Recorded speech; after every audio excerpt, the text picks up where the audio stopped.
Boa noite, aos amigos petroleiros. Boa noite, Neto. Nós estamos começando mais um programa chama Petroleira, que no dia de hoje a gente vai trabalhar o tema da questão da vacinação. Vacina para todos já. O programa chama Petroleira é um programa de debate ao vivo do Sindicato dos Petroleiros do Ceará, todas as quintas-feiras. A ideia desse programa é levar o debate dos trabalhadores petroleiros ao ambiente público virtual, ao mesmo tempo em que dialoga a pauta de pessoas públicas, como políticos, especialistas e outros profissionais. Então, a ideia aqui, Neto, né, a gente vai aguardar um pouco que o nosso convidado possa entrar, mas a ideia aqui é a gente debater esse tema que é muito atual, que é muito do momento, né? A ansiedade das pessoas em relação... A ansiedade, né, e a curiosidade das pessoas em relação ao tema da vacina. Nós estamos aí com a expectativa, né, da chegada de vacina, né? A chegada da vacina, a chegada de novos quantitativos aí, né? E então, assim, a gente tem curiosidade em vários pontos, né? Que a gente tem curiosidade. Nós temos algumas situações, né, que fogem ao nosso conhecimento. Outros, eu acho que a gente deve tentar fortalecer, né, o nosso entendimento, e aí, assim, a gente deixar esse debate, né, a gente quer abrir a oportunidade também de algumas pessoas poderem registrar suas curiosidades também, né, pela nossa rede social aí, e aí é isso, Neto. Boa noite a todos aí, e eu vou passar a palavra para o Neto para ele se apresentar, né? E a gente aguardar um pouco aí a entrada do nosso convidado. Ok, Marcondes, boa noite. Boa noite a todos que nos assistem. Como o Marcondes falou, né? O tema da nossa live de hoje é um tema que está altamente em discussão aí dentro de casa, no trabalho, nas redes sociais, né? A gente vai tentar, né, trazer informações desse nosso convidado, que é super informado com relação à SUS, foi secretário de Saúde, né? E ele vai nos trazer e talvez até desmistificar algumas informações que a gente tem aí em redes sociais, né? A vacina já chegou, né? Apesar do governo federal ter tentado até atrapalhar em alguns momentos, ou em quase todo o percurso dela, mas a gente fica questionando quando vão chegar as próximas, né, para o público em geral, né? Essas primeiras têm aquele público-alvo que precisam realmente ser vacinados, né? Que eram os profissionais da saúde, o pessoal mais idoso, né? Os indígenas, mas ainda temos ainda um público bastante que tem situação de risco, né? Que precisam também estar nessa segunda leva, né? Então a gente vai usar a nossa live de hoje para debater esse tema, né? A vacina para todos, né? E pelo SUS, né? Que é o nosso sistema que, digamos, segurou bastante a barra dessa pandemia aí desde o ano passado, ainda vai ter que segurar aí por bastante tempo ainda esse ano, né? E estamos aqui esperando o nosso convidado para, junto com as perguntas que a gente já levantou antes mesmo aqui da live, né? Já, tanto de petroleiros como de pessoas que participam diretamente nas nossas redes, já deixaram algumas, né? Ainda é tempo de participar e deixar o questionamento durante a própria live. O nosso jornalista repassa aqui no chat as perguntas para a gente repassar aqui para o nosso convidado. e a intenção é exatamente essa, é tirar dúvidas, né, curiosidades, esclarecimentos, toda essa questão da pandemia e da vacina, né? A gente vai estar aguardando mais alguns minutos aí, né, o doutor Dorico entrar, ele pediu aí um pouquinho de paciência que ele já estaria chegando e, e vamos aguardar, tá? Você teria mais algum ponto, Marcondes, para a gente já levantar aqui algum debate? Eu acho que a gente podia até já começar, né, a saber e a mostrar para a população que ninguém fugiu, né, de ser afetado pela pandemia, inclusive nós, petroleiros, né, estamos também sofrendo bastante, principalmente o pessoal que trabalha embarcado, né, a contaminação tá alta, né, mas é o governo federal e a própria gestão da empresa que também não estão com a atenção devida, né, à saúde dos trabalhadores e da população de uma forma geral, né? Um comentário, Marcones, enquanto a gente espera aqui o doutor Dorico. Neto, você tocou num ponto importante, né? Interessante para nós, assim, né? Que a gente trabalha num ambiente petroleiro, né? A gente trabalha num ambiente. A nossa atividade é uma atividade, principalmente quem trabalha embarcado, mas no geral, quem trabalha no ramo de energia, trabalha no setor petróleo, é um ramo bastante agressivo, né? A saúde, né? E aí é um desafio gigante essa de você realizar suas atividades normalmente num ambiente propenso, né, a tanta insegurança, de tanta a contaminação no ambiente de plataforma é algo certo, assim, em virtude dos ambientes serem em quase todo momento compartilhados, né? Então, assim, o risco de contaminação é muito grande. Boa noite, doutor Dorico. Oi, Marconi. Seja bem-vindo. Boa noite, Fernando. Prazer é meu.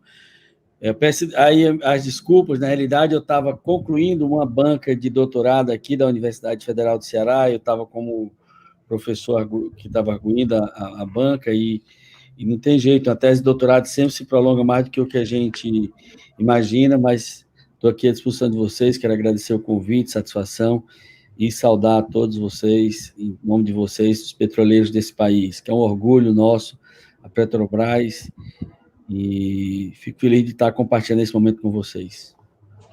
Doutor Dorico, a gente já tentou explicar mais ou menos, o programa chama Petroleira, toda quinta, a gente tenta abordar um tema que possa ser do interesse, né, da categoria, mas também assim, um tema que esteja assim, muito latente, né, na questão de momento, né, assim, o momento em que a gente vive. E aí, assim, o tema que a gente resolveu tratar hoje é a pandemia de uma maneira em geral, mas, assim, especificamente a ansiedade, a curiosidade das pessoas em relação à vacina, né, e alguns aspectos sanitários, assim, que têm uma relação direta com a pandemia e com as vacinas, né. Eu pediria o Neto para fazer a primeira apresentação, né, Neto? O Neto é nosso diretor jurídico do Sindipetro, né? E eu sou ligado à área de comunicação do sindicato. Mas, doutor Dorico, um prazer em recebê-lo. Prazer é nosso. Estamos aqui. Felicidade grande estar compartilhando esse momento com vocês. Pronto. Boa noite a todos novamente, né? O doutor Dorico chegou e a gente esperaria o tempo que fosse para participar dessa live, que é um assunto que não só envolve os petroleiros, mas a população de uma forma geral, né?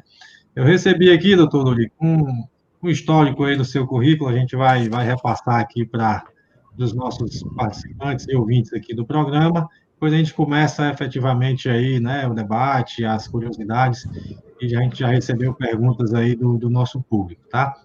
Então, a gente tem aqui, ó, doutor Dorico Monteiro, né? Ele é médico, professor, pesquisador e político brasileiro, foi filiado ao Partido dos Trabalhadores, né, o PT, por mais de 30 anos, teve uma breve passagem aí no Partido Republicano da Ordem Social, que foi o PROS, e atualmente está no Partido Socialista Brasileiro, que é o PSB. Né?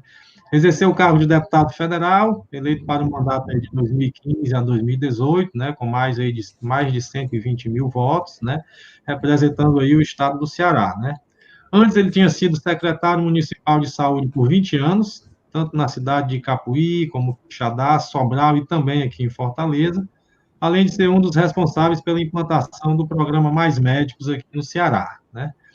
É também pesquisador especialista em ciência, tecnologia, produção e inovação em saúde pública da Fundação Oswaldo Cruz, né? A nossa Fiocruz, que está fazendo parte aí das nossas vacinas, e também foi presidente do Conselho Nacional de Secretários Municipais de Saúde, entre 2003 e 2005. E também diretor-presidente do Centec, né? O Instituto Centro de Pesquisa Tecnológico, entre 2010 e 2011. Né? É um prazer, doutor Eurico, recebê-lo aqui, tá? Como a gente já tinha comentado, uma satisfação imensa você ter aceitado o nosso convite, tá? A gente vai abrir a fala para você, né, fazer uma nova saudação, depois a gente conversa aqui com algumas dúvidas e questionamentos, tá? Obrigado pela sua participação. Bom, então, eu agradeço aí o convite, quero parabenizar vocês por estar colocando esse debate, esse programa Chama Petroleira, né? Muito importante, ou seja, a chama também que ilumina, a chama que, sem dúvida nenhuma, acelera todos os processos, né? Nesse momento de negacionismo, nesse momento de crise sanitária sem precedente na história do Brasil, e são várias crises juntas, é uma crise sanitária sem precedente, a maior crise sanitária do Brasil dos últimos 100 anos, uma crise econômica, uma crise política. Quando a gente iniciou essa pandemia, tinha 12 milhões de desempregados no Brasil, são muito mais. E aí, pela postura de como o governo federal tem se comportado nessa pandemia, se produziu crises institucionais, né? Em vários momentos durante a própria pandemia, acho que a primeira grande crise institucional foi no próprio governo, onde em uma pandemia são 3 ministros em um ano, isso gera muita instabilidade, principalmente pela complexidade do Sistema Único de Saúde. O Sistema Único de Saúde é o maior sistema universal de saúde do mundo, porque nós somos o único país do mundo com mais de 100 milhões de habitantes com o Sistema Universal de Saúde, e durante a pandemia, o SUS, que se articula entre uma articulação harmônica entre a União, os estados e os municípios, teve que ver a troca de 3 ministros e agora, mais recente, uma situação muito crítica e caótica que a gente está vendo. Então, você tem aí, digamos, a tempestade perfeita. Você tem uma grave crise sanitária, uma crise econômica, uma crise política, pelo tensionamento frequente entre os poderes, né, uma crise institucional, e, sem dúvida nenhuma, agora se evidencia, aliás, eu sempre digo que se evidencia desde o início, há uma grande crise, que eu diria até de soberania nacional, tamanha a nossa dependência para o enfrentamento da pandemia do ponto de vista tecnológico. Então, as vacinas colocam em xeque a questão de soberania nacional. Só para concluir aqui rapidamente, para a gente passar para as perguntas, eu usei muito a Petrobras nas minhas conferências, nas minhas palestras, nas videoconferências, lives, porque mostrando o descaso em relação à questão do complexo produtivo da saúde. O maior vexame que nós tivemos, eu diria, esse vexame das vacinas agora, inclusive envolvendo questões diplomáticas, envolvendo questões tecnológicas e a nossa fragilidade, né, frente ao mundo, né, inclusive a gente hoje literalmente colocando que nós estamos na mão da China e da Índia para a vacina, não que isso seja questão de conflito, mas isso mostra que a China fez o dever de casa, a China fez o dever de casa, a Índia fez o dever de casa e nós não fizemos o dever de casa. Mas se tem uma área que nós fizemos o dever de casa, é na área do petróleo. E eu sempre disse isso. É um absurdo um país que tira o petróleo, se eu estiver errado, vocês me corrijam, mas o pré-sal é em torno de 7 mil metros?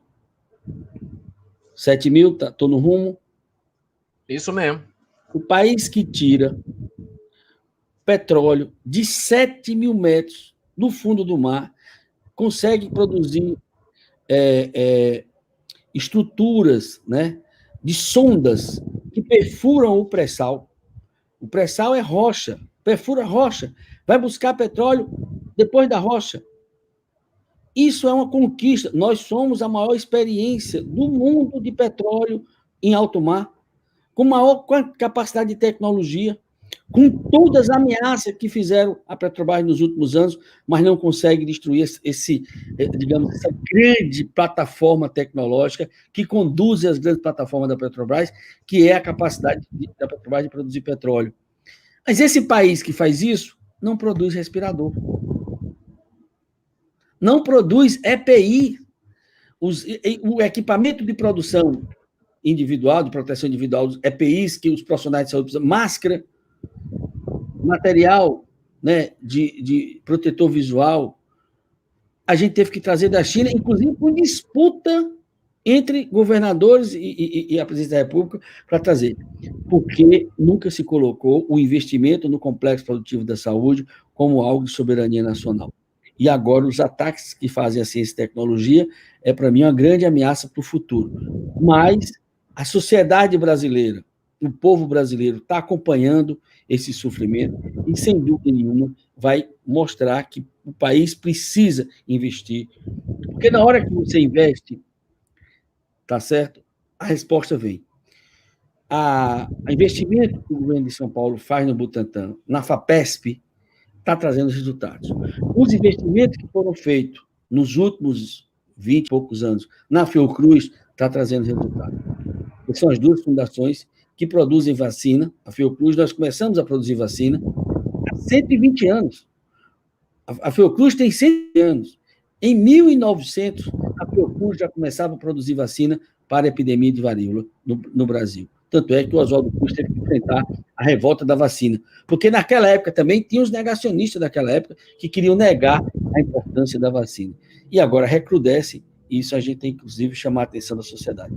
Por isso eu queria dizer da satisfação de estar compartilhando com vocês, e quero aqui, em nome de você, do Fernandes, Neto, do Marcondes Muniz, parabenizar a todos os petroleiros desse país, parabenizar a Petrobras e dizer do orgulho que toda a sociedade brasileira tem dessa grande empresa estatal brasileira que vive sob constante ameaça, mas a capacidade de organização de vocês e o corpo técnico de excelência que vocês têm, aliado ao corpo técnico de várias universidades. Eu fiz doutorado na Unicamp e presenciei grandes investimentos que a Petrobras faz em Campinas, na Unicamp, para, em associação com a universidade e com a empresa, produzir tecnologia para o Brasil.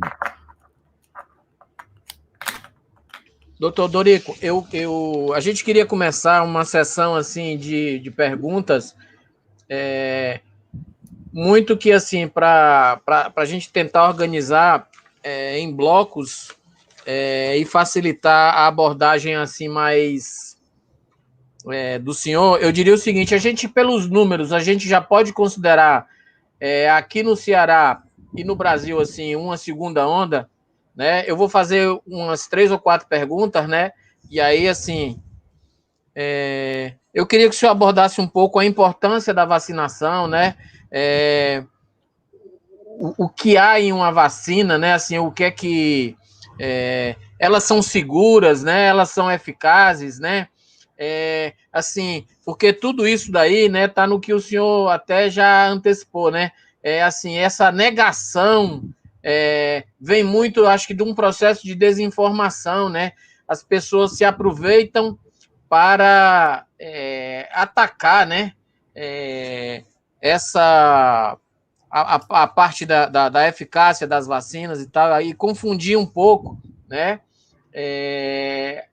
O objetivo da coisa, né? Aí, assim, porque essa confusão de vacina, né? A história não deveria ter enterrado o negacionismo nas vacinas, né? O que a gente estava abordando, né? E assim, a gente poder também assim falar um pouco sobre o mito dos antibióticos, né? No combate à Covid, né? Logo no início, o pessoal veio com aquele coquetel de medicação, né? Que aí resolveriam o problema. Então, assim, eu queria que o senhor abordasse um pouco esses temas aí.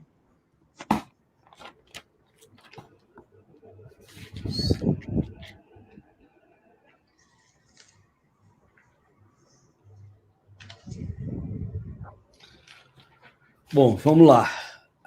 Como é que é a questão do tempo aí? Nós vamos até 20 horas, é isso? Ou é uma coisa mais ou menos livre? Como é que vocês pensam? A gente pode se estender um pouco. Tá bom, tranquilo. Não, vamos. Eu vou fazer o seguinte: eu queria talvez trabalhar uma certa sequência que vai respondendo as respostas. Primeiro, o contexto da pandemia no mundo. Depois, a questão, e aí é importante fazer uma análise comparada, por que a Ásia conseguiu controlar, por que a Europa pode falar em segunda onda, por que aqui no Brasil a gente, em tese, não pode nem falar em segunda onda, mas você pode ter eu diria que não é uma segunda onda, mas quem sabe uma nova onda com nova cepa, com outras estruturas, mas tudo dentro de um contexto só, né? Eu acho que depois, e aí eu posso falar dentro desse contexto, a questão dos tratamentos preventivos, que faz parte dessa tentativa de negacionismo institucional que aconteceu no país, e aí falar das vacinas. Tudo bem? Tudo bem. Então, vamos lá. Então, a primeira coisa importante que é importante que o nosso internauta, que as pessoas que estão acompanhando a rede de vocês tenha clareza, que é o desafio que é para a história da humanidade o enfrentamento das pandemias, né? Então, isso é algo que, de certa forma, acompanha, né? As epidemias, as pandemias vão estar sempre presentes, né? E isso cada vez mais, até pela forma agressiva como a gente se relaciona com a natureza. Então, os vírus, né, são vários vírus, milhões de vírus que existem na natureza, uns com potencial patogênico, alguns que no caso da vacina nossa, é o adenovírus do chimpanzé, que não produz doença, e a gente aproveita para ele ser uma plataforma de vacina. E aí é muito importante que o processo histórico, né, da humanidade é que vai dando capacidade de, com a ciência, com o conhecimento, a gente possa enfrentar as pandemias.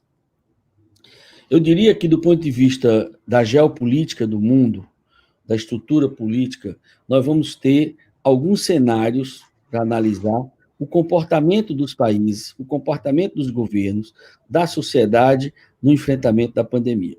Eu diria que a situação mais bem-sucedida está sendo a Ásia, com grandes países, com densidades populacionais imensas. De um lado você tem a China, com quase 1 bilhão e 500 milhões de habitantes, do outro lado você tem a Índia, com 1 bilhão e 300 milhões de habitantes.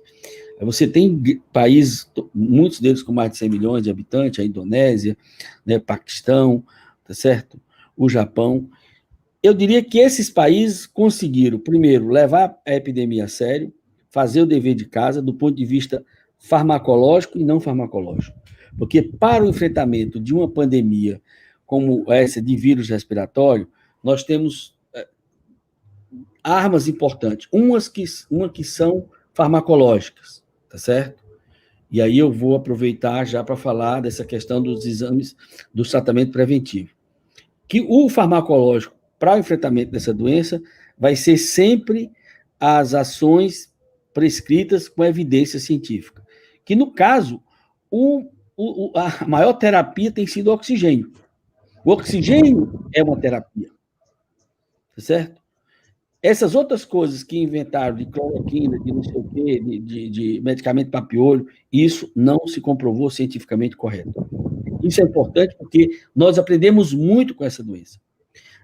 E a outra grande questão que envolve essa pandemia, o enfrentamento dela, são medidas não farmacológicas. São aquelas medidas que precisam ser tomadas pelo Estado, pelos governos, pela sociedade, tá certo? Que é o uso da máscara, que é a higiene das mãos, o distanciamento social e o lockdown. Isso são medidas. É muito parecido com as políticas de promoção da saúde. Por exemplo, quem é que mais reduziu a mortalidade por acidente de trânsito no Brasil? Foi a lei seca. Não é a emergência, não é o SAMU. Quem mais reduz a mortalidade de moto no Brasil? O uso do capacete. Quem mais tem reduzido a mortalidade? O uso do cinto de segurança. Então, existe um conjunto de medidas que estão no campo da promoção da saúde, da prevenção, que elas passam a ter um fator protetor em várias políticas de saúde pública. Uma pandemia dessa, mais ainda. Então, só para a gente ter uma ideia, a China tem quase 1 bilhão e 500 milhões de habitantes. Não morreram 10 mil pessoas na China. O Ceará tem 10 milhões de habitantes, já morreram mais de 10 mil cearenses. Porque a China fez o dever de casa. E eles enfrentaram a doença no começo da doença, construíram um hospital em 6 dias, mas, acima de tudo, levam a doença a sério. Agora mesmo está tendo um pequeno surto na região de Pequim, eles estão fazendo 1 milhão e 500 mil testes. É uma vergonha a questão da testagem para a Covid no Brasil. Depois eu quero falar sobre isso. Mas eu só quero mostrar para vocês. Quem é a segunda experiência do enfrentamento da pandemia? A Europa. O bloco. A Ásia, e aí você pode ter o Vietnã. Vietnã não teve um óbito até agora. Indonésia, China, Japão, Ásia. Depois a Europa. A Europa ficou achando que não ia ter a pandemia também, no começo. Brincou. Foi um desastre. A Itália foi um desastre. Mas aí eles reconheceram, fizeram autocrítica e passaram a fazer o dever de casa. A Itália passou a fazer o dever de casa, a Espanha passou o dever de casa, a Inglaterra passou a fazer o dever de casa, a Alemanha fez o dever de casa. E aí, lá, você pode falar em segunda onda, porque eles tiveram o começo da doença, tiveram um pico da doença, desceram, né? Isso aqui é mania de professor, né? Falar assim, para as pessoas entendam. E aí, agora, está recrudescendo novamente. Então, desceu, zerou ali o gráfico, e agora está recrudescendo novamente. Aí você pode falar em segunda onda. Tá certo? E aí, eles acreditaram na doença. Quando um país universal de saúde, porque a saúde é um direito de todos, um dever de Estado, como é o caso do Brasil, o Estado, o governo, tem que dialogar com as empresas. Porque o governo é o maior consumidor. E é ele que demanda da indústria. E aí, a Europa passou a fazer seu dever de casa também, incentivando as plataformas de produção de vacina. A Rússia investiu fortemente na produção da sua vacina. A Índia investiu fortemente, fazendo parceria com as universidades europeias na produção de vacina. O Instituto Serum da Índia é um dos maiores produtores de vacina do mundo. A China passou a produzir vacina. Nós recebemos pesquisadores chineses aqui em agosto, na implantação da nossa central. Depois eu quero falar sobre a nossa central de testagem que nós construímos aqui na Fiocruz do Ceará durante a pandemia. Os chineses que vieram em agosto já estavam vacinados. E aí você tem, eu diria que os dois países vão entrar para a história como o pior exemplo do enfrentamento da pandemia, o Brasil e os Estados Unidos. Né? Como eu já falei, no caso do Brasil e nos Estados Unidos, muito parecido, produzindo crise institucional, produzindo crise política, não acreditando na doença, levando com chacota e produzindo crises internacionais. E, sem dúvida nenhuma, eu diria que a gente ainda não saiu da primeira onda no Brasil. Nós, durante entre maio e agosto, nós passamos a ter 70 dias morrendo 1.000 brasileiros por dia. Nós estamos com 212 mil mortos. Quero aqui, inclusive, manifestar a minha solidariedade a todas as famílias que perderam entes queridos nessa pandemia. Praticamente hoje a gente não tem mais alguém que não tenha um amigo, um parente, que não tenha perdido alguém, né, por Covid nessa pandemia. E agora nós temos uma nova situação, que não só não saímos da primeira onda, porque a gente realmente teve um pico, cresceu um pouco, mas você nunca chegou a zerar, a gente sempre teve, é quase que contínuo esse processo, mas agora a gente tem uma nova aceleração desse processo, e com novas cepas que estão circulando, no caso, essa cepa que está circulando em Manaus, que está sendo estudada, e tem se apresentado com uma grande virulência, com maior virulência do que a cepa anterior. E aí, no meio disso tudo, a gente aprendendo o tempo todo com a experiência, esperando que a gente possa poder enfrentar. E aí, eu vou rapidamente falar sobre as vacinas para a gente já ir para outras. Dito isso, eu queria colocar, a primeira coisa importante é a gente entender que as vacinas salvam vidas. As vacinas foram uma das maiores, digamos, contribuições, invenções da saúde pública. Nasceram ali por volta de 1770, 1790, na Inglaterra. A palavra vacina vem de vaca, porque o Jenner, que foi um grande médico inglês que descobriu a vacina, ele percebeu que as cepas de varíola que tinha nas vacas, elas produziam uma certa imunidade para os vaqueiros. E aquilo chamou a curiosidade dele.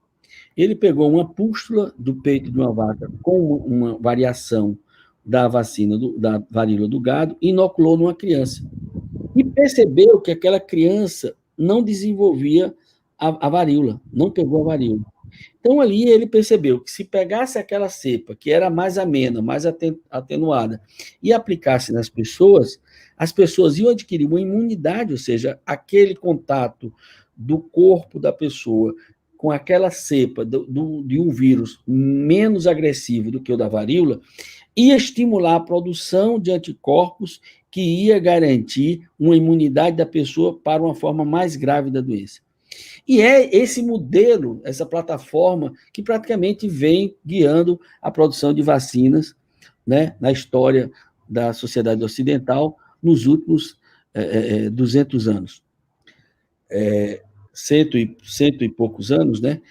E 200, né? Porque aí a Revolução Pasteuriana da biotecnologia facilitou, então, a produção em escala. E aí, sem dúvida nenhuma, sempre foi um desafio também o entendimento, né? Aqui no Ceará nós tivemos um capítulo da saúde pública cearense que envolve o Rodolfo Teófilo, que teve que enfrentar a classe dominante da época porque não queria aceitar ele produzir vacina.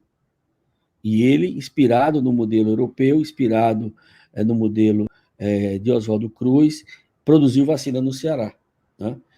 Então, eu quero dizer que as vacinas são de uma contribuição importante na saúde pública. Conseguimos erradicar a varíola, erradicar a varíola. Estamos em processo de erradicação da poliomielite, que é a paralisia infantil. Hoje ela só está presente em 3 países do mundo, né? Na Nigéria, no Afeganistão e no Paquistão, que são países que têm conflitos importantes, e nessas áreas de conflito, toda a campanha vacinal, realmente, ela passa a ter dificuldade. Mas, sem dúvida nenhuma, as vacinas salvam vidas. E é muito importante o investimento que nós fizemos no Brasil em vacina. De um lado, a Fiocruz, desde Oswaldo Cruz, e do outro lado, o Instituto Butantan. São as 2 maiores plataformas de produção de vacina da América Latina, talvez uma das maiores, né, da parte sul do planeta. E, com isso, no meio da pandemia, várias iniciativas ocorreram, e aqueles governos que acreditaram na vacina, que investiram, fizeram seu dever de casa e agora já estão vacinando sem tanto susto como nós aqui no Brasil. O Instituto Butantan fez uma parceria com a Sinovac, tá certo? Que é uma indústria de vacina chinesa, e nós, da Fiocruz, fizemos uma parceria com a Universidade de Oxford e a AstraZeneca.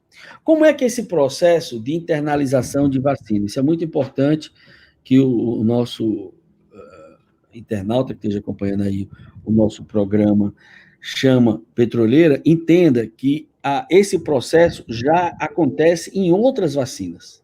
Esse já é um processo que já é adotado pelo Butantan, já é adotado pela Fiocruz, para nacionalizar vacinas e internalizar no âmbito desses institutos a vacina.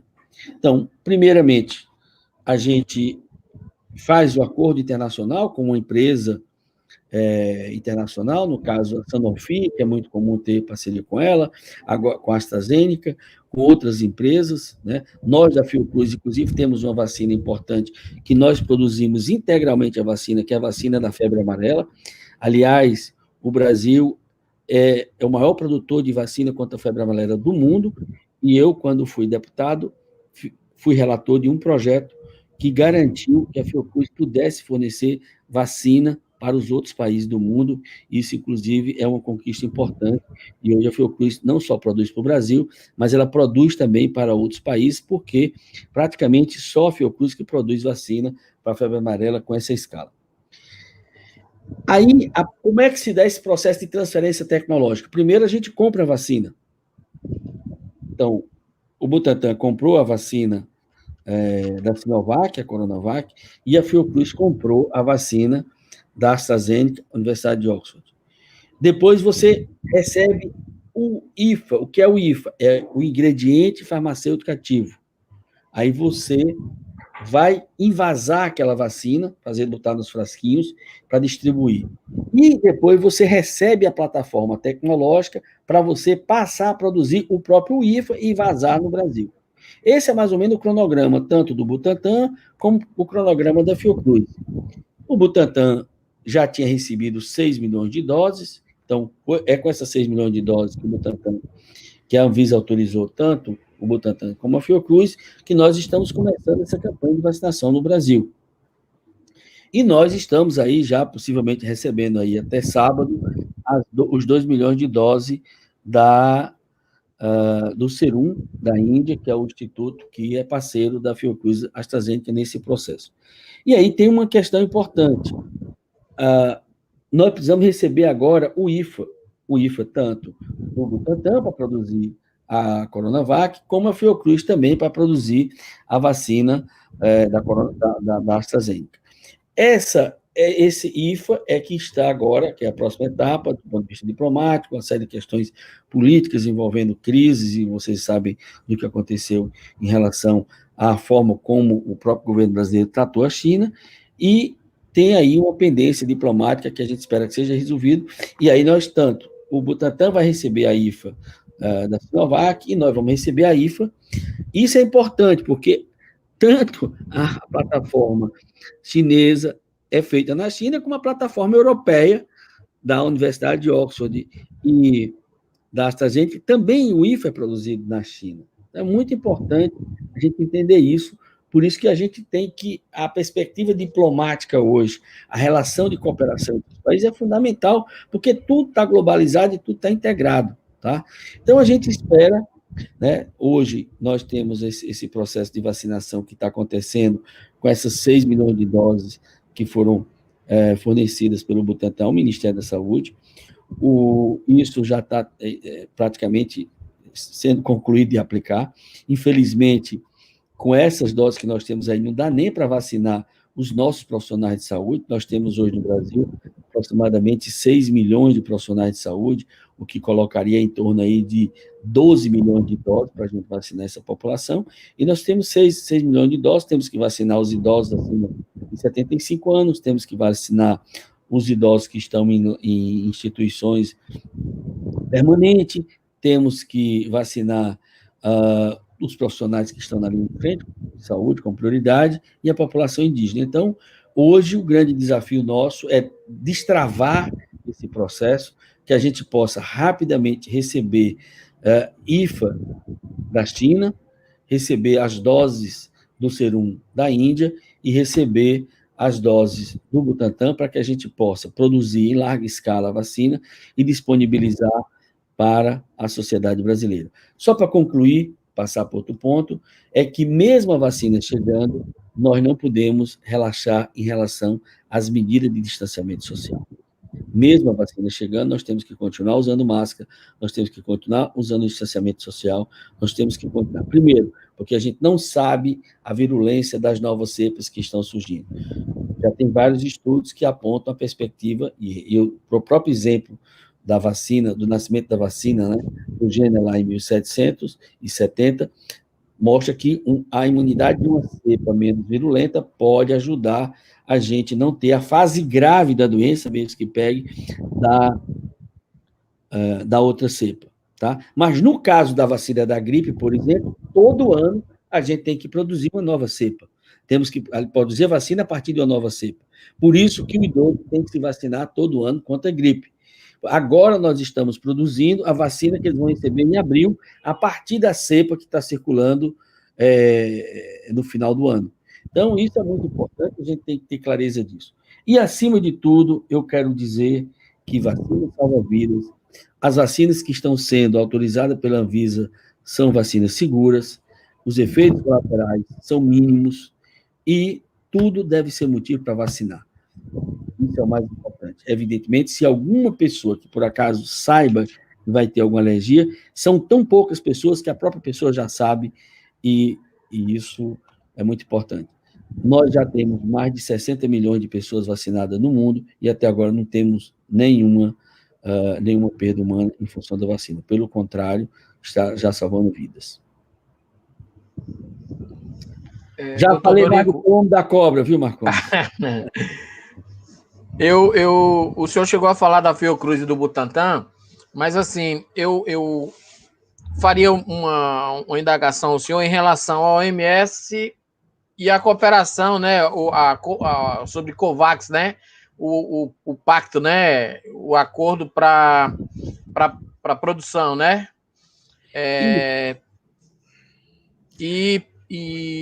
assim, eu acho que o senhor também no início falou em relação da importância do SUS para os brasileiros, né? Eu acho que a gente viveria uma crise muito maior se a gente não tivesse estruturado isso há alguns anos atrás, né? Eu faria uma pergunta em relação à questão da coordenação e do planejamento, né? E também do monitoramento, que inclusive o senhor falou em relação às testagens, né? A gente falhou nisso, certo? O governo brasileiro falhou nisso, né? Em relação a essa questão, né? E em relação também à questão dos leitos, né? A ocupação dos leitos, né? E a parte de instalações, né? A gente se preparou, a gente estava preparado, a demanda foi muito maior do que se imaginava. Eu queria que o senhor falasse um pouco sobre isso, né? Depois aí, no terceiro bloco, você entra com aqueles questionamentos que a gente estava tratando, certo? Certo. Não, eu acho que parte dos questionamentos que foram feitos, segundo onde eu respondi, vacina respondi. A questão dos tratamentos preventivos, acho que a gente pode tratar depois, mas eu já tenho muita clareza, já faço questão de dizer que realmente não faz sentido esse gasto do governo brasileiro com isso, essa narrativa, ela é uma narrativa que não ajuda, pelo contrário, cria muito fator de confusão.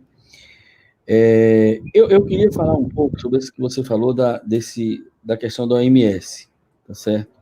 Eu queria chamar a atenção nesse ponto, porque é muito importante a gente entender que, e aí eu queria, inclusive, dizer que uma das coisas negras, né? Não vou falar nessa palavra negra, mas quer dizer, uma das coisas, um capítulo que a gente não podia ter presenciado, infelizmente, digamos assim,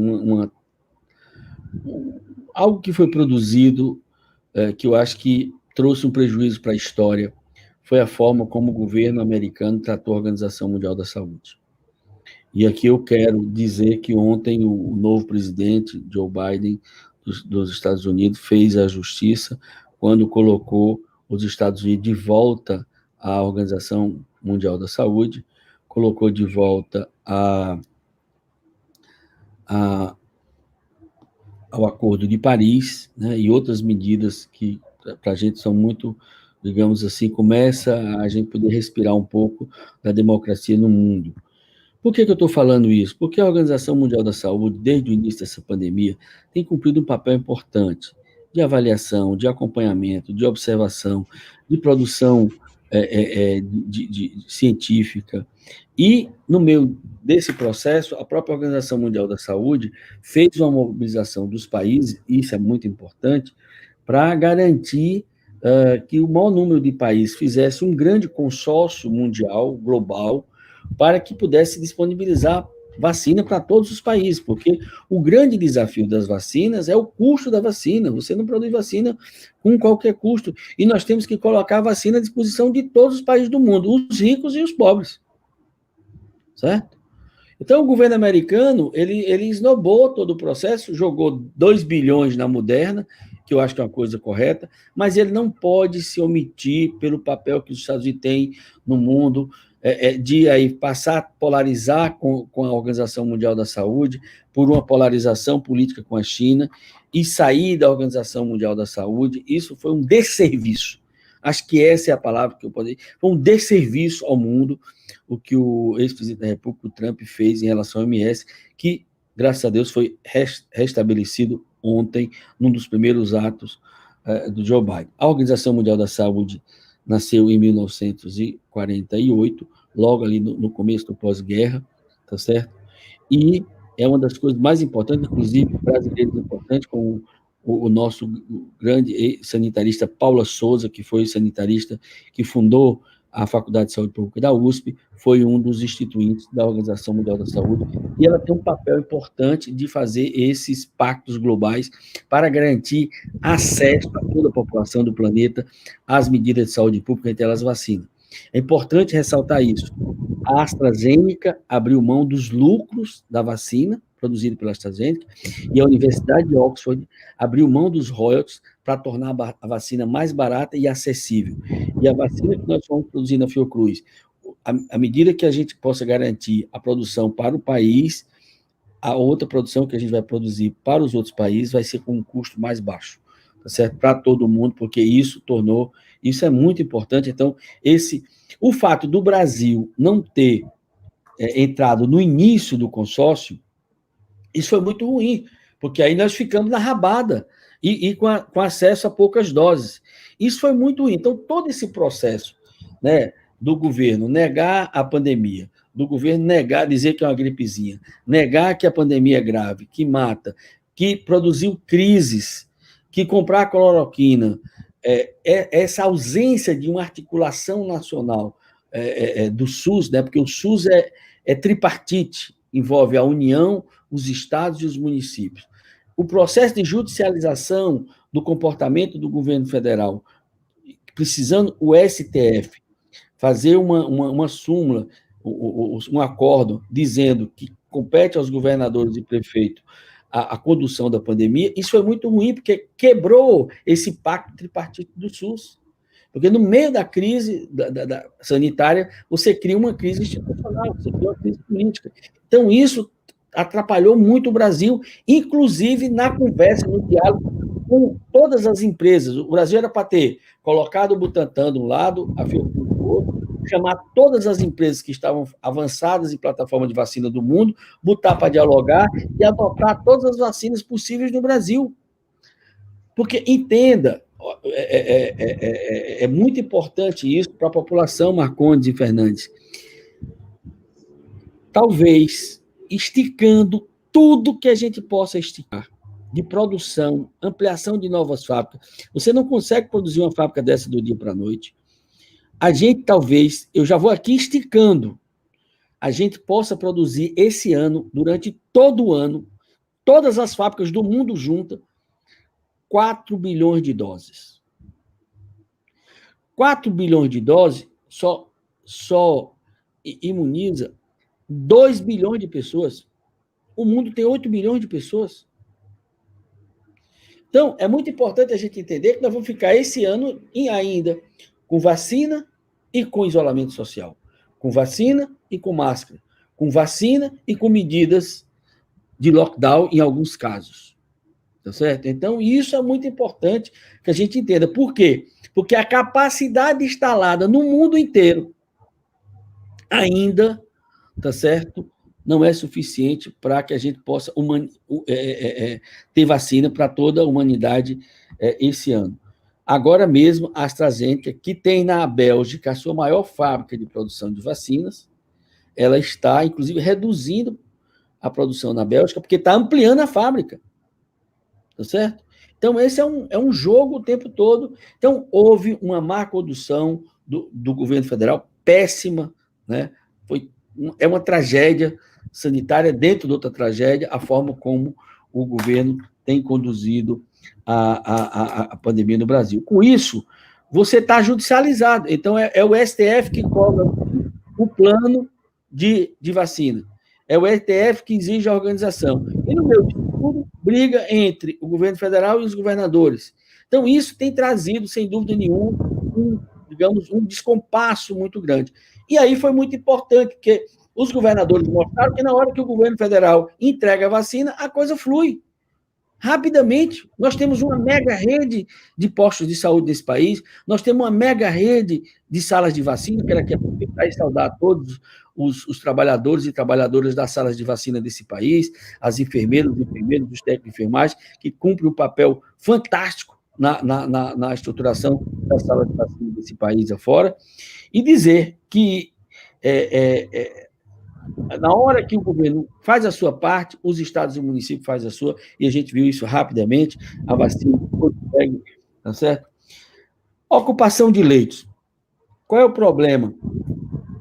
Eu diria que aí, nesse momento, para vocês, eu diria que a gente tem que, pedagogicamente, didaticamente, entender essa pandemia em alguns aspectos. Primeira coisa,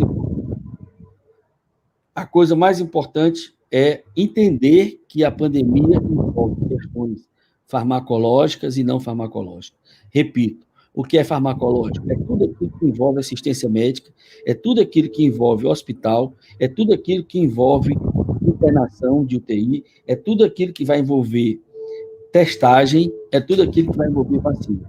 Então, esse bloco aqui é extremamente importante. O que previne a gravidade da doença e vai resolver a longo prazo? A vacina. O que é muito importante, que a gente não está fazendo o dever de casa, de maneira alguma, não está fazendo o dever de casa, que é a questão da testagem. Por que o teste é importante? Porque na hora que você tem uma pessoa suspeita com a Covid, ele faz o teste, ele fica já em quarentena, ele já para de transmitir a doença, e se ele receber o teste que é positivo, ele faz a sua quarentena. Por isso que o mundo todo jogou peso na testagem. Infelizmente, nós estamos testando muito pouco no Brasil. E aqui eu quero ressaltar a importância do investimento que foi feito pela Fiocruz, a importância do investimento que foi feito pelo Todos da Saúde do Itaú, na parceria com a Fiocruz, na parceria com toda a sociedade, envolvendo aí Banco do Brasil, envolvendo o Bradesco, envolvendo a United, que foi o Fundo Todos pela Saúde, que fizeram os investimentos importantes, e nós aqui na Fiocruz do Ceará recebemos uma central analítica que construímos em 90 dias. Hoje temos a capacidade de fazer até 16 mil testes por dia, dos quais 10 mil de PCR e 6 mil de sorológico. Estamos trabalhando 24 horas e é uma central que está fazendo teste para o Brasil todo. Já fizemos mais de 120 mil testes para Santa Catarina, fazendo teste para Pernambuco, para a Bahia, para o Espírito Santo, para Minas Gerais, para o Rio Grande do Sul, para Amazonas. Então, a testagem é muito importante. E o Brasil mostrou totalmente sem capacidade de testagem. Essa plataforma que nós construímos aqui no Ceará veio toda da China, toda automatizada. Porque hoje as plataformas que nós temos nos nossos laboratórios centrais de saúde pública do Brasil são todas manuais. É aquela pipetinha que você fica fazendo de uma por uma, e aquilo ninguém dá conta. Então, nós precisamos entender que uma das coisas importantes para o enfrentamento dessa pandemia é aumentar a testagem. Colocar a testagem a serviço da população. A questão da vacina, tá certo? E a questão, no caso, e isso para mim é aquela questão de já trabalhar com o leite derramado, que é você investir em leitos de UTI. É extremamente importante investir em leitos de UTI, é extremamente dar resposta nessa área, mas essa área é o fracasso das áreas anteriores. Por que que na China morreu só menos de 10 mil pessoas e o Brasil já 210 mil? Porque a China fez o dever de casa nas medidas não farmacológicas. Teste, isolamento social. Teste, isolamento social. E agora está vacinando a população. Porque quando você faz teste, isolamento social, você evita o sufoco do sistema de saúde. Você evita o colapso, que é o que aconteceu em Manaus. E que aconteceu no Brasil inteiro. E pode vir a acontecer novamente aqui no Ceará. Hoje o governador Camilo Santana já, inclusive, anunciou novas medidas de isolamento social, de certa forma, intensificando as medidas de vigilância, né, e ampliando o TI. Só que isso qual é o problema? Porque parte dessa doença, eu diria que é uma situação, eu diria assim, essa doença é uma loteria, porque muitas vezes você tinha tudo para morrer, graças a Deus não morreu, e tinha pessoas que você jamais esperava que morresse e morreu. Por quê? Porque na hora que uma doença dessa se estabelece, existe um processo inflamatório da doença, que muitas vezes você não sabe como é que cada organismo vai reagir. Então, o mais importante é evitar a doença. E o que evita a doença são as questões de isolamento social e a vacina, e eu acho que o teste é fundamental. Então, eu diria que a ampliação de leitos é uma medida, mas é uma medida que já vai acontecendo, que muitas vezes sem dúvida nenhuma, uma loteria. E aí, a coisa mais absurda é o que está acontecendo em Manaus, que as pessoas estão morrendo por falta de oxigênio. Aí é falta de planejamento, é falta de organização, né? É falta de tudo, gente. É uma coisa absurda.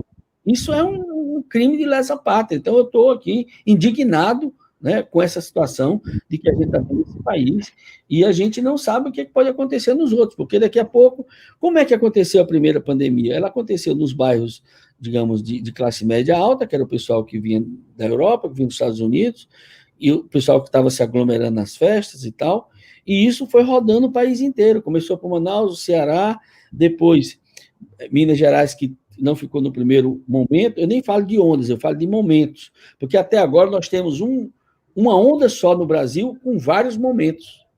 Eu prefiro entender que o Brasil, nós temos uma única onda em vários momentos. É isso? Neto.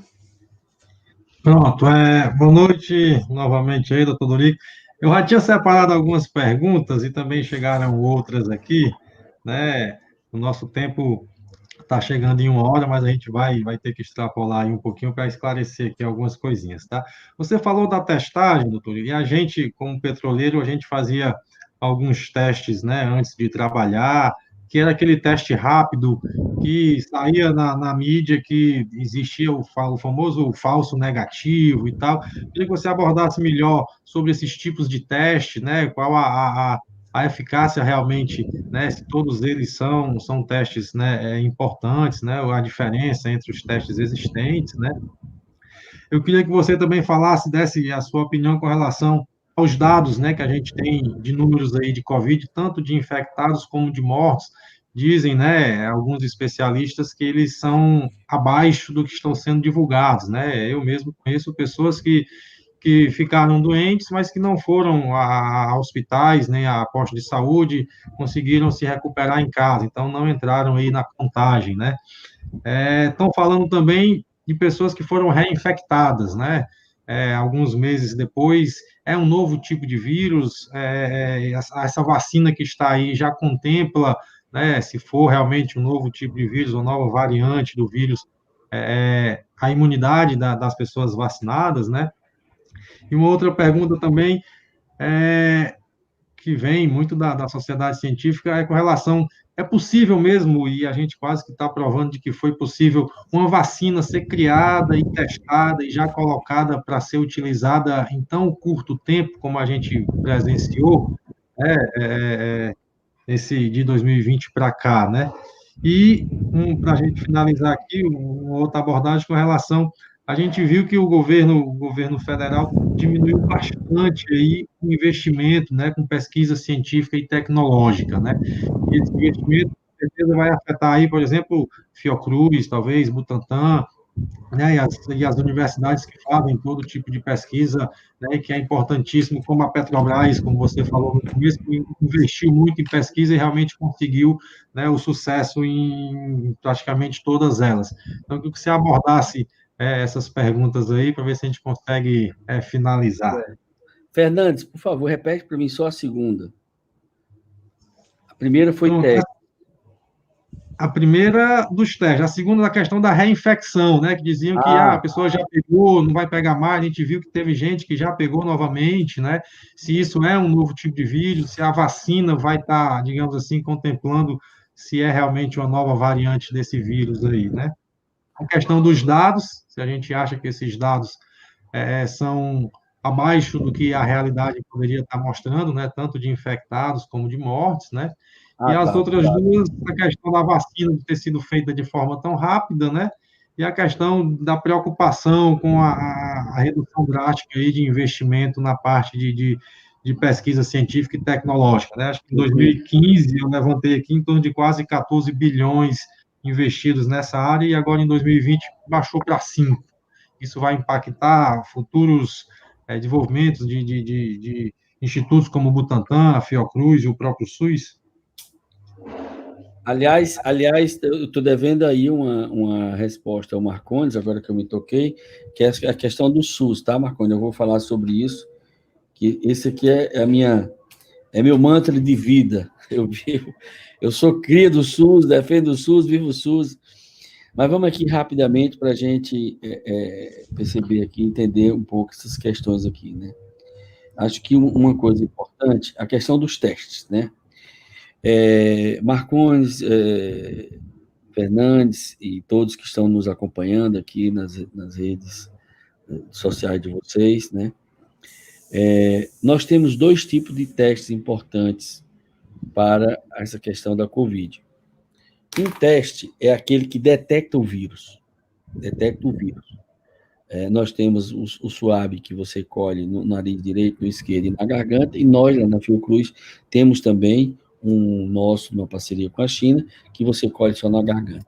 Mas aí, são as pessoas que estão com sintoma, mas você também pode fazer isso, a Coreia do Sul fez, Vietnã fez, a Indonésia fez, a China fez, a Índia fez, que é você montar estruturas de testagem da população, porque muitas pessoas têm o vírus também de forma assintomática. Então, você testa em larga escala, com grandes plataformas. Essa plataforma da Fiocruz, que foi uma doação do Todos pela Saúde, que custou algo em torno de 70 milhões de dólares, cada estado brasileiro tinha que ter uma plataforma dessa ou mais, né? Para que você pudesse testar a população o tempo todo. Então, esse teste é a fase, né? Porque a doença ela vai ter a fase que você chama da viremia, que é aquela fase que você tem o vírus, que você detecta o vírus, depois você tem a fase inflamatória, infelizmente, muitas vezes as pessoas ficam mais graves na fase inflamatória, que é quando o organismo faz a sua reação inflamatória, e aí você vai ter, muitas pessoas, inclusive, morrem em função dessa fase inflamatória, por isso que as pessoas têm que tomar corticoide, mas não é se automedicando com corticoide, é o médico orientando, papapá, e é nessa fase que a pessoa pode ter o alagamento do pulmão, ou seja, o pulmão é como se você estivesse morrendo afogado, por isso que você tem que colocar o oxigênio, que é realmente a situação de sofrimento intenso, tá? Então, esse teste é extremamente importante, e nós precisamos ter escala para ele. O outro teste, que é o teste, esse teste, assim, a falso negatividade dele é muito baixa. Nós já temos plataformas, né? Pode ser que a pessoa colha numa fase que você não tem o vírus presente. tá certo? Mas é um teste muito, muito, muito sensível, específico, né? E o que a gente precisa é dar escala a ele para que a gente possa disponibilizar para o maior número das pessoas.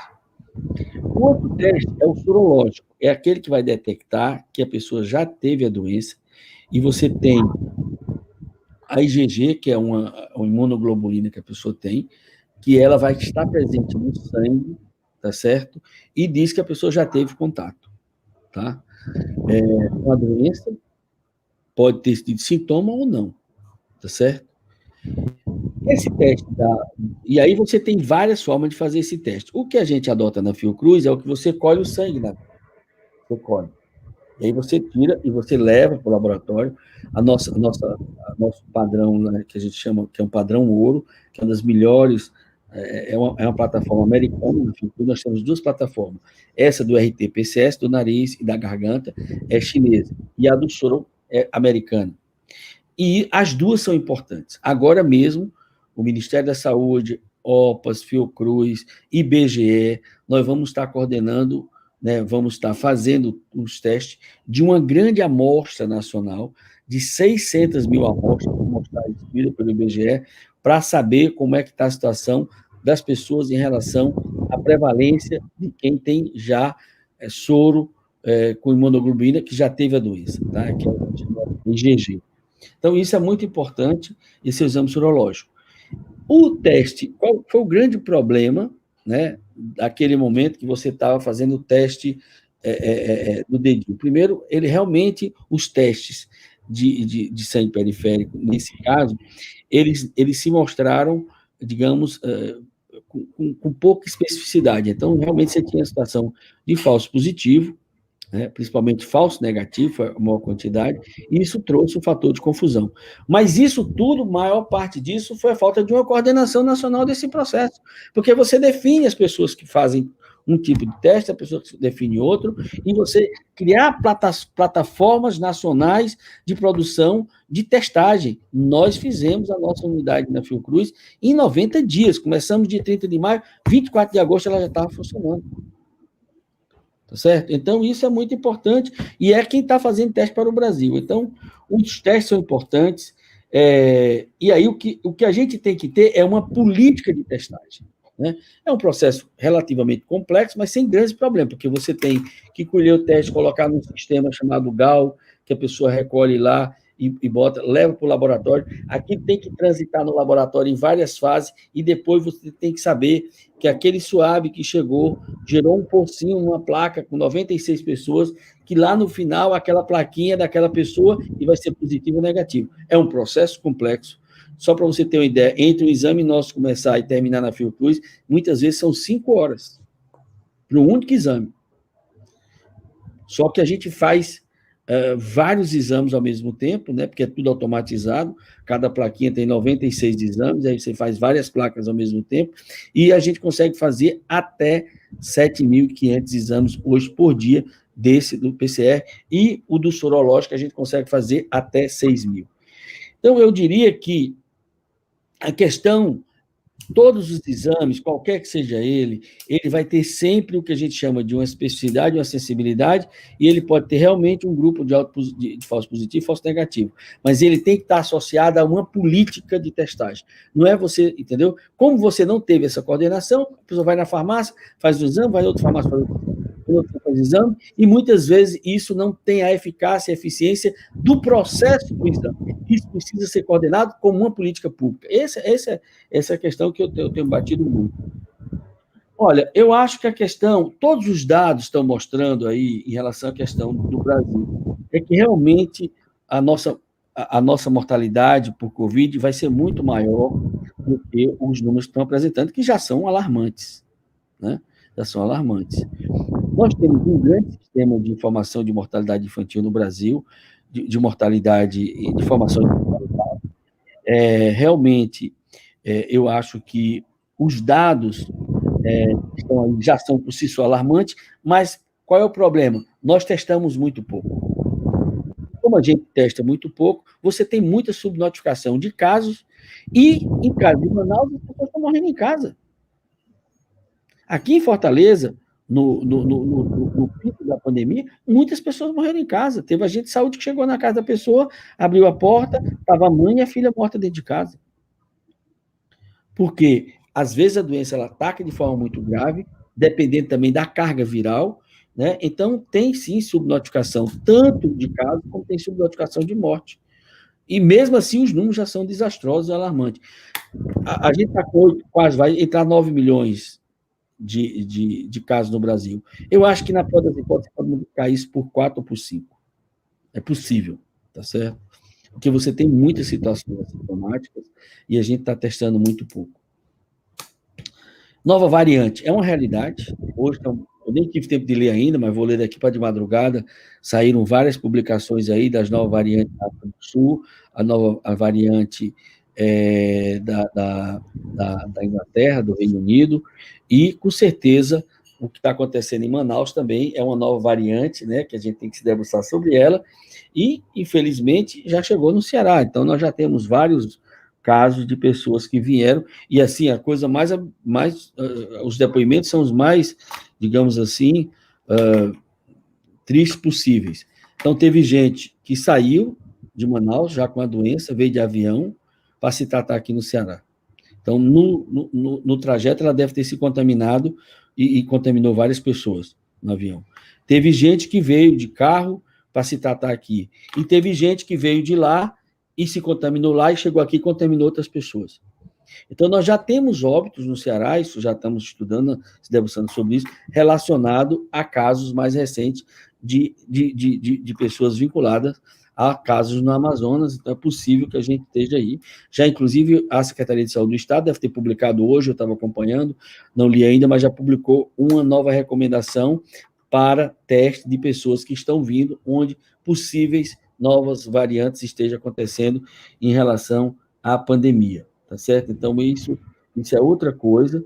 Essa questão da reinfecção também é outra realidade que a gente está estudando. Nós estamos aprendendo muito com essa doença. Eu mesmo tenho um colega médico que teve em abril, 9 meses depois, teve novamente, os 2 positivos.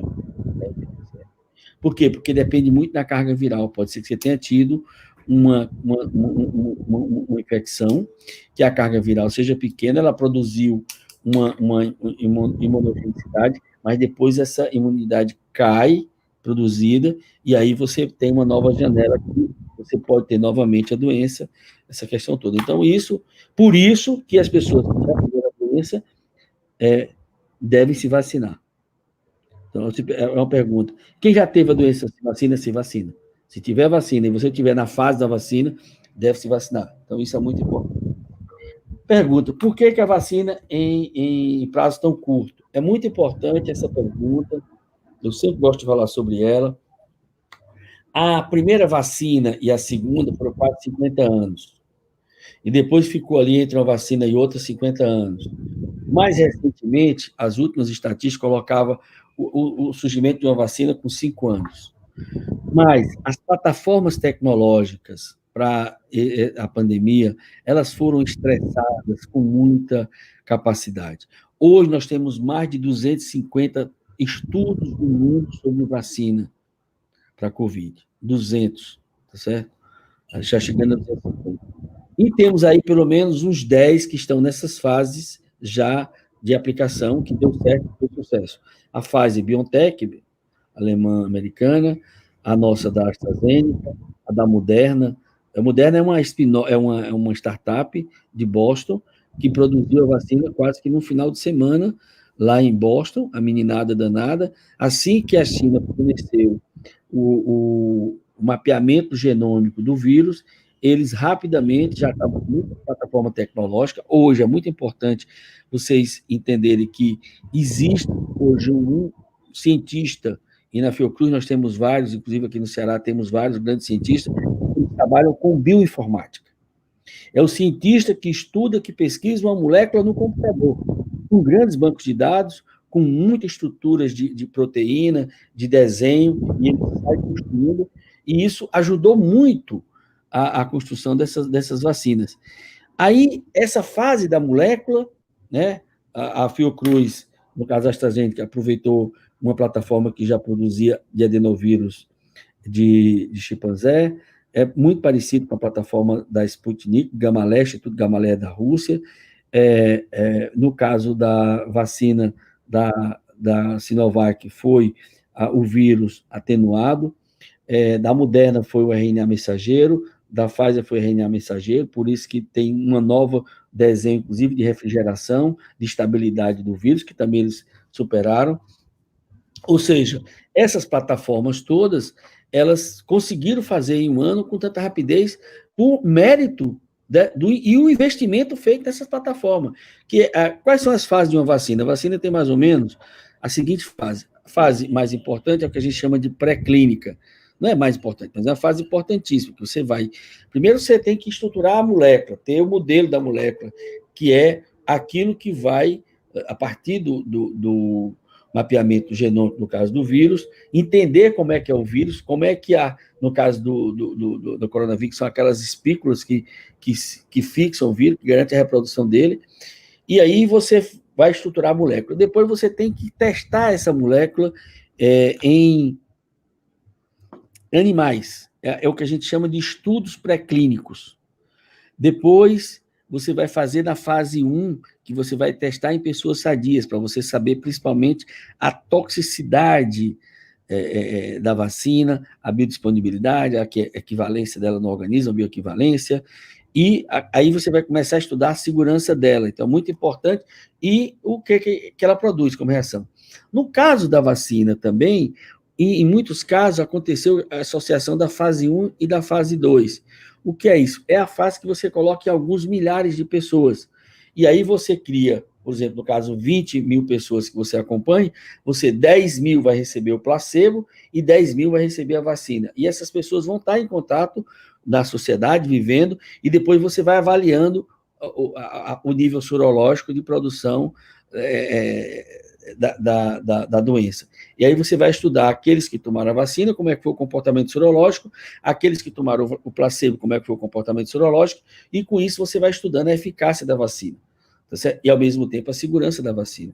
Então, isso aconteceu por muito investimento, associação de várias universidades, de vários institutos, de vários cientistas. Os cientistas trabalharam em rede, por isso que nenhum país do mundo está produzindo isoladamente a vacina, ela é uma construção em rede, e com isso a gente conseguiu dar resposta em curto espaço. O fato dessas vacinas terem produzido em curto espaço de tempo, até agora nós não podemos desacreditar nenhuma delas.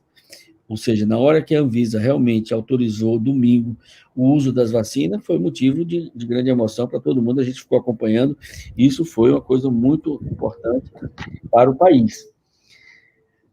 Eu acho que essa questão da redução do investimento no desenvolvimento tecnológico é uma grande ameaça. Eu diria que a própria emenda constitucional 95, que reduz os investimentos na saúde, na educação, na área social, e no bloco disso está a ciência e tecnologia, é uma grave ameaça à soberania nacional.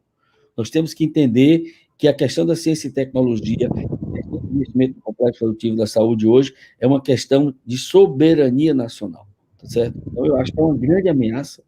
Eu espero que a gente possa reverter isso no Congresso, que a gente possa, a sociedade brasileira, entender isso. Eu acho até que foi o Itaú, com todas essas empresas que investiram no todo pela saúde, deram um grande exemplo quando fizeram esse investimento, e eu acho que a gente tem que se posicionar, e vocês passam a ter um papel importante nesse reposicionamento.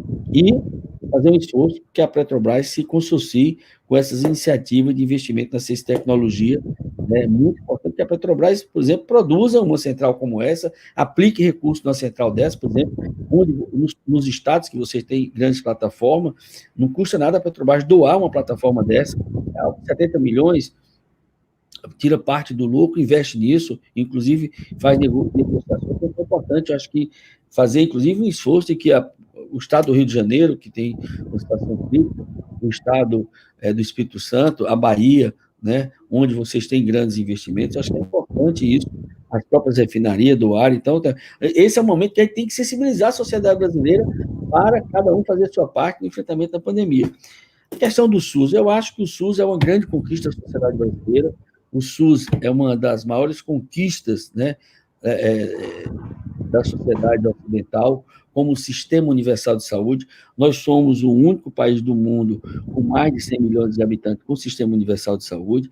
Temos também o único que conseguimos municipalizar a saúde. É uma conquista importante, porque você descentralizou e você construiu o controle social do SUS nessa grande base. E uma ameaça permanente, né? Então, desde o golpe que nós tivemos no Brasil, o golpe que tirou a presidenta Dilma da presidência da República, o golpe não era só retirar a presidenta Dilma, o golpe era reforma trabalhista, tá certo? Reforma da Previdência e a PEC do teto de gastos, né? E com isso, só não conseguiram fazer daquele processo a reforma da Previdência, mas fizeram agora. Mas eu acho que a gente tem que entender que agora a sociedade brasileira como um todo acordou para o SUS. Os artistas hoje, mesmo aqueles que têm seus planos de saúde, têm todas as condições, mas eles entenderam que o SUS é um patrimônio do povo brasileiro.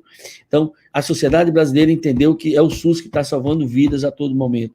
A sociedade brasileira, que hoje é um ativo importante do Brasil, ter um sistema universal de saúde. Então, eu diria que o SUS, apesar de perseguido, apesar de ter tido todo tipo de perseguição, ele sai fortalecido dessa pandemia, e isso é importante que a gente coloque na agenda da sociedade a defesa do SUS. É isso? Perfeito. Nós estamos aí com 1 hora e 20 minutos de conversa. Vamos lá. Eu queria abrir ainda esse tempinho ainda para o senhor fazer suas saudações finais aí. Né? A gente precisa liberar o senhor, porque é muito... a gente sabe que esse período agora é um período carregado, é um período puxado. Não, ainda tenho assim, pelo menos agradecer de certa forma. Ainda tenho umas 3 reuniões hoje à noite.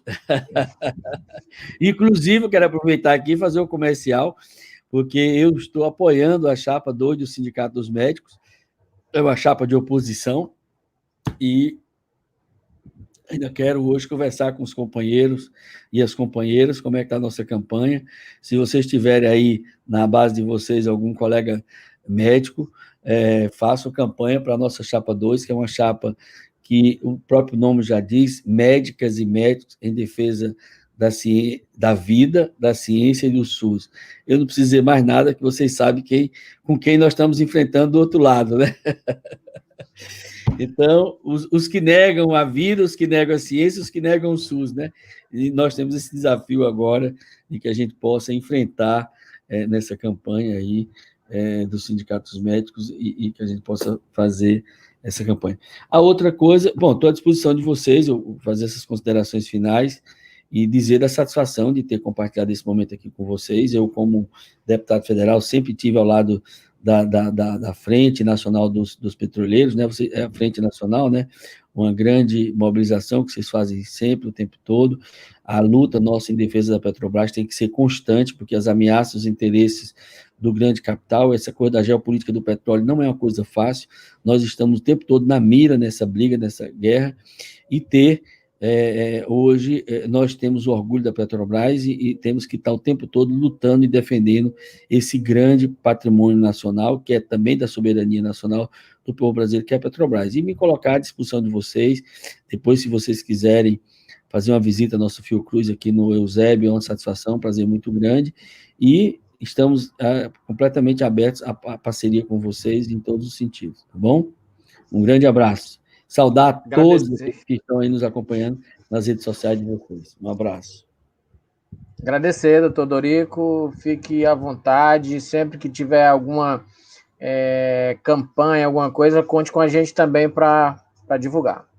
Tranquilo. Um abraço, muito obrigado. Agradecer aí novamente a participação do doutor Dorico, a todos que estavam nos acompanhando. Obrigado pela audiência e até a próxima. Tchau, gente. Um abraço. Felicidade.